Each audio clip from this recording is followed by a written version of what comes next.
দিছে রুমিন ফারহানা সব গুমর ফাঁস করে দিছে। ভিডিওটা আপনারা বেশি বেশি শেয়ার দিবেন।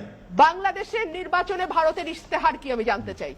এই জবাব সালাউদ্দিন সাহেবকে দিতে হবে। ওনার দলের স্বতন্ত্র প্রার্থী, ওনার দলের সাবেক এমপি, 2 বারের মেহেরপুর 1 আব্দুল মান্নান, তাকে বলতে হবে ভারতের এখানে বাংলাদেশের নির্বাচনে ইশতেহারটা কি।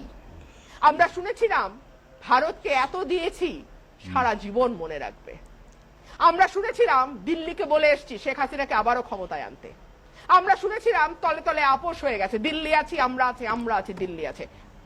ফালতু নেতাদের কথা না, সাধারণ সম্পাদক আওয়ামী লীগের তলে তলে রফা হয়ে গেছে, দিল্লি আছে আমরা আছি, আমরা আছি দিল্লি আছে। পররাষ্ট্রমন্ত্রী ভারতকে বলে এসছি আবার শেখ হাসিনা সরকারকে ক্ষমতায় আনতে হবে।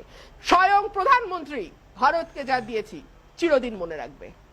কথাগুলো কোথা থেকে আসে? কথাগুলোর অর্থ কি? বাংলাদেশের 17 কোটি